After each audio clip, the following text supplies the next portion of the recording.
मेरा नाम विश्वेंद्र सिंह जादव है और आप देख रहे हैं अग्निपथ एकेडमी का ऑनलाइन प्लेटफॉर्म। आप अभी मैहूना सीरीज के सेशन में उपस्थित हैं। हम लोग मैहूना सीरीज के तहत प्रत्येक दिन कुछ क्वेश्चन कराते हैं जो बहुत ही परीक्षा के लिए महत्वपूर्ण क्वेश्चन होते हैं। इन्हें हम परीक्षा हॉल के क्वेश्चन वीक के नाम से भी जानते हैं। इसी परीक्षा हॉल के क्वेश्चन के तहत हम इस समय भारतीय राज्य व्यवस्था के महत्वपूर्ण प्रश्नों को देख रहे हैं। यदि आप ये प्रश्न करते रहेंगे और आप इनको रेगुलर पढ़ते रहेंगे तो आपके निश्चित ही परीक्षा में काम आएंगे। और ये क्वेश्चन आपसे क्या कहेंगे, मैं हूं ना तो डर मत। तो इसी के साथ हम शुरू करते हैं। पहला क्वेश्चन, सर्वोच्च न्यायालय की प्रारंभिक अधिकारिता कौन से वे अनुच्छेद में दी गई है। ये मैंने मैहूना सीरीज जो इससे पहले और उससे पहले कराई थी उसका पहला ही क्वेश्चन था कि सर्वोच्च न्यायालय की प्रारंभिक अधिकारिता कौन से वे अनुच्छेद में दी गई है। तो ये दी गई है अनुच्छेद 131। किसमें दी गई है, अनुच्छेद 131 131 में यह दी गई है। अगला क्वेश्चन है, भारत को पहली बार विधानसभा में मनोनीत किया गया।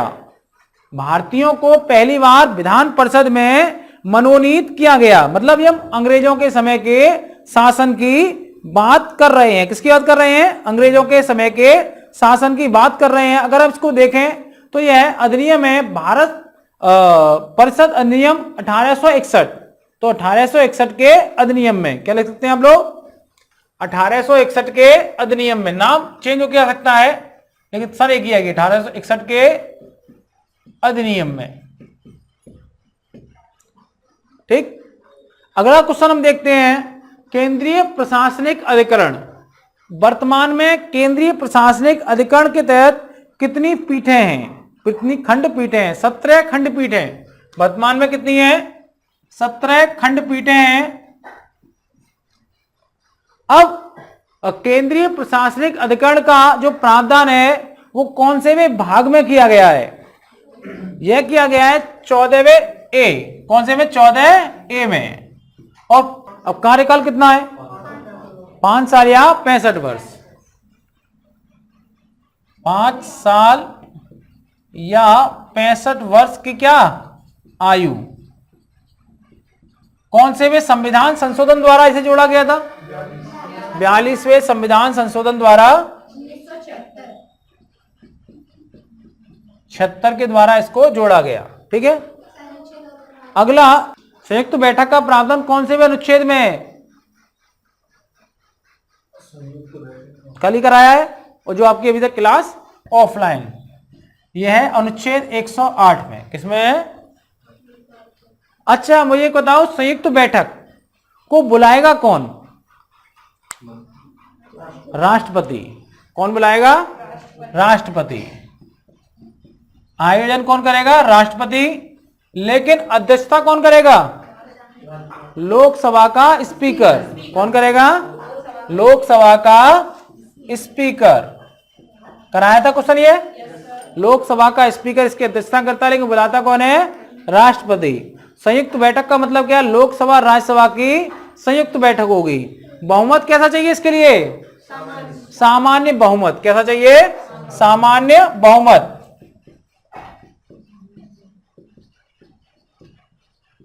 सामान्य बहुमत चाहिए इसके लिए। अब तक 3 बार संयुक्त बैठक बुलाई जा चुकी है। पहली बार जब 1961 में बुलाई गई, दूसरी बार 1978 में, तीसरी बार 2002 में बुलाई गई। जब पहली बार बैठक 1961 में बुलाई गई तो जो अधिनियम था जिस पर संयुक्त बैठक बुलाई गई थी वो था दहेज प्रथा प्रतिषेध अधिनियम। कौन सा था, दहेज प्रथा प्रतिषेध अधिनियम। पुनः 1978 में बैठक बुलाई गई। इस समय जो अधिनियम पर बुलाई गई थी वह अधिनियम बैंकिंग सेवा अधिनियम। कौन सा था,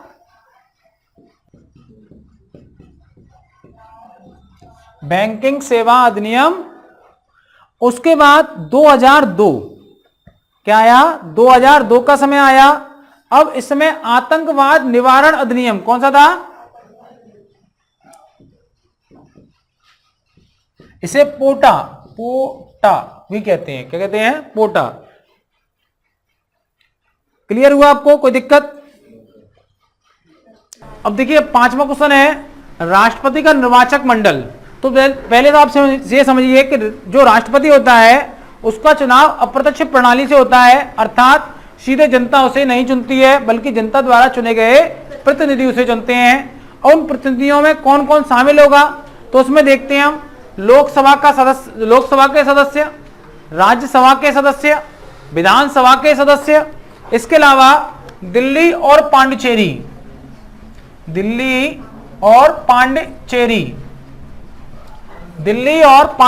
के क्या हैं सदस्य शामिल होंगे। अब ये सारे सदस्य कौन से होने चाहिए? निर्वाचित, ना कि मनोनीत। क्वेश्चन पूछ लेता है क्या राष्ट्रपति के निर्वाचन में मनोनीत सदस्य शामिल होते हैं? तो नहीं। कौन से होंगे? तो आप लिख लेंगे निर्वाचित सदस्य। क्या लिखेंगे? केवल निर्वाचित सदस्य। क्या लिखेंगे? केवल निर्वाचित सदस्य। ठीक है। अगला है सरकारिया आयोग का गठन कब हुआ और इसने अपनी रिपोर्ट कब दी और सरकारिया आयोग किससे संबंधित है। अगर हम सरकारिया आयोग की बात करें तो यह बात समझ सकते हैं कि सरकारिया आयोग केंद्र राज्य संबंधों से संबंधित है। क्या किस संबंधित है? केंद्र राज्य संबंधों से संबंधित है। और सरकारिया आयोग का जो गठन है वह 1983 में, कब हुआ था? 1983 में हुआ था। और इसने 1988 में अपनी रिपोर्ट सौंपी थी। तो 1983 में इसका गठन होता है और यह 1988 में अपनी रिपोर्ट सौंपता है और यह केंद्र राज्य संबंध से संबंधित है। केंद्र राज्य संबंध से संबंधित है। अब देखते हैं मूल कर्तव्य, फंडामेंटल ड्यूटी। फंडामेंटल ड्यूटी को 42वें संविधान संशोधन अधिनियम 1976 के द्वारा सरदार स्वर्ण सिंह समिति की सिफारिश पर संविधान में जोड़ा गया था। पहली बात तो ये कौन सा संविधान संशोधन? 42वां संविधान संशोधन 1976। समिति कौन सी थी सिफारिश करने वाली? सरदार स्वर्ण सिंह समिति। कौन थी? सरदार स्वर्ण सिंह समिति। सरदार स्वर्ण सिंह समिति ने यह सब किया था। और जब सरदार स्वर्ण सिंह समिति ने किया उस समय मूल कर्तव्य 10 थे। कितने थे? 10। 11वां मूल कर्तव्य कब जोड़ा गया? 86वें संविधान संशोधन अधिनियम 2002 द्वारा। ठीक है, इतनी बात समझ गए। अब हमने यहां पर पूछा कि जो तीसरा संविधान संशोधन है तो अब हम धीमे धीमे 11 मूल कर्तव्यों को याद करेंगे। मैंने आपको 11 मूल कर्तव्य याद करा दिया था और उसमें क्या था कि माता पिता या प्रतिपाल्य हैं, उनका कर्तव्य है कि वो अपने 6 से 14 वर्ष के बच्चों को शिक्षा देने का अवसर प्रदान करें। ऐसे अब तीसरा है और चौथा है। क्या कर्तव्य उसमें? एकता एवं अखंडता को अक्षुण्ण बनाए रखें। चौथा मूल कर्तव्य देश की रक्षा करें। चौथा वाला है मूल कर्तव्य देश की रक्षा करें और आह्वान किए जाने पर, मतलब बुलाए जाने पर, आह्वान मतलब बुलाया जाना, आह्वान किए जाने पर राष्ट्र की सेवा करें। अगला क्वेश्चन देखते हैं व्हिसल ब्लोअर प्रोटेक्शन बिल। ये आपको नाम अजीब लग रहा होगा। एक बिल मतलब अधिनियम बना और ये बिल आया 2011 में। व्हिसल ब्लोअर प्रोटेक्शन बिल कब आया? 2011 का अधिनियम है ये 11। और ये अधिनियम क्यों आया था? भ्रष्टाचार के लिए। किसके लिए? भ्रष्टाचार की जानकारी देने वाले का नाम गोपनीय रखा जाएगा कि फलाने सिंह ने फलाने सिंह से इतने पैसे मांगे हैं। इस बात की अगर आपने जानकारी दी तो आपका नाम गोपनीय रखा जाएगा। होता है या नहीं ये नहीं पता, लेकिन अधिनियम तो यही कहता है कि आपकी जानकारी गुप्त रखी जाएगी अगर आप भ्रष्टाचार की जानकारी देते हैं। किसमें कहा गया ये बात? व्हिसल ब्लोअर प्रोटेक्शन बिल में। अब एक क्या है, एक अगला क्वेश्चन है किन राज्यों में एक आदिवासी मंत्री होगा। लिखें किन राज्य, अगला क्वेश्चन क्या है, किन राज्यों में एक आदिवासी मंत्री होगा। तो लिख लें झारखंड, छत्तीसगढ़, झारखंड, छत्तीसगढ़, मध्य प्रदेश और उड़ीसा। झारखंड, छत्तीसगढ़, मध्य प्रदेश और उड़ीसा, ये 4 राज्य हैं। इनमें कौन होगा, एक आदिवासी मंत्री, मतलब आदिवासी समझते हो एसटी का, एक मंत्री अवश्य होगा। और ये जो मंत्री है इसका जो प्रावधान है इन 4 राज्यों में होगा 94वें संविधान संशोधन अधिनियम द्वारा। कब किया गया यह अधिनियम, यह प्रावधान कब किया गया, 94वें संविधान संशोधन अधिनियम 2007 के द्वारा किया गया।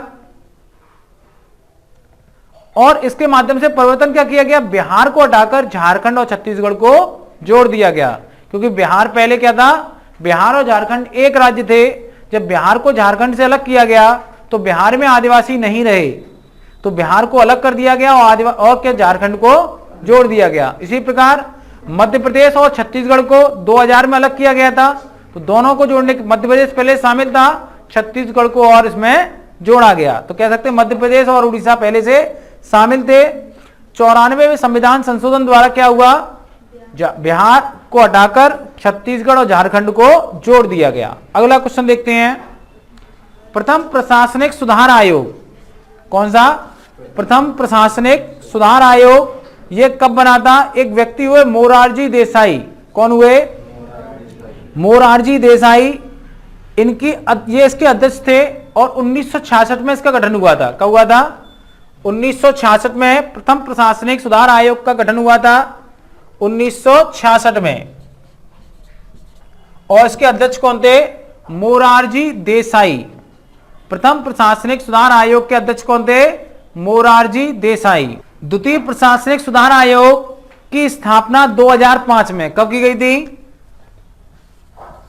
2005 में।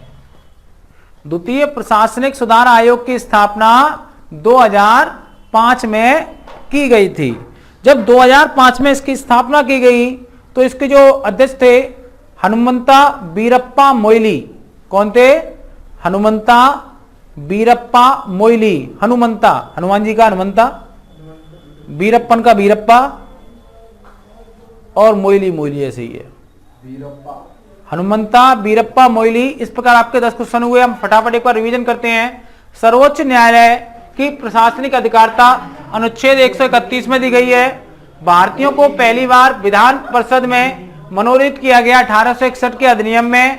केंद्रीय प्रशासनिक अधिकार की वर्तमान खंडपीठें 17 हैं। यह भाग 14A में दिया गया है। इसका कार्यकाल 5 साल या 65 वर्ष है और इसे 42वें संविधान संशोधन अधिनियम 1976 द्वारा जोड़ा गया। संयुक्त बैठक का प्रावधान अनुच्छेद 108 में किया गया है। राष्ट्रपति इसको बुलाता है और स्पीकर इसकी अध्यक्षता करता है। संयुक्त बैठक अब तक 3 बार बनाई जा चुकी है। 1961 में संयुक्त बैठक बुलाई गई, 1978 में और 2002 में। 1961 में जब संयुक्त बैठक बुलाई गई उस समय दहेज प्रथा प्रतिषेध अधिनियम के लिए बुलाई गई थी। 1978 में बैंकिंग सेवा अधिनियम के लिए बुलाई गई और 2002 में आतंकवाद निवारण अधिनियम के लिए बुलाई गई थी। संयुक्त बैठक में सामान्य बहुमत से निर्णय लिया जाता है। राष्ट्रपति के निर्वाचक मंडल, राष्ट्रपति का निर्वाचन अप्रत्यक्ष प्रणाली से होता है जिसमें लोकसभा के सदस्य, राज्यसभा के सदस्य, विधानसभा के सदस्य, इसके अलावा दिल्ली और पांडिचेरी के सदस्य शामिल होते हैं। इनके केवल निर्वाचित सदस्य ही भाग ले सकते हैं। अगला है सरकारी आयोग का गठन 1983 में किया गया। इसने रिपोर्ट 1988 में दी। इसने रिपोर्ट 1988 और यह केंद्र राज्य संबंधों से संबंधित समिति है। फंडामेंटल ड्यूटी को स्वर्ण सिंह समिति द्वारा गठित किया गया। 42वें संविधान संशोधन अधिनियम 1976 के द्वारा उस समय 10 फंडामेंटल ड्यूटी थी। 11वीं फंडामेंटल ड्यूटी को 86वें संविधान संशोधन अधिनियम 2002 द्वारा शामिल किया गया। 11वां जो मूल कर्तव्य है वह है कि माता पिता प्रतिपालकों का यह कर्तव्य होगा कि वो अपने 6 से 14 साल के बच्चों को अनिवार्य और निःशुल्क शिक्षा प्रदान करने का अवसर प्रदान करें। वहीं फंडामेंटल ड्यूटी तीसरी में राष्ट्र की एकता एवं अखंडता की बात की गई है। वहीं पर चौथे में क्या किया है, राष्ट्र देश की रक्षा करें और आह्वान करने पर राष्ट्र की सेवा करें। वेसल ब्लोअर प्रोटेक्शन बिल, यह आपका जो बिल है वो 2011 में आया था। यह भ्रष्टाचार के बारे में अगर कोई सूचना देता है तो उसका नाम गोपनीय रखा जाएगा। आदिवासी मंत्री झारखंड, छत्तीसगढ़, उड़ीसा और मध्य प्रदेश में होगा। इसे 94 संविधान संशोधन अधिनियम 2007 के द्वारा बिहार की जगह छत्तीसगढ़ और झारखंड के नाम जोड़े गए।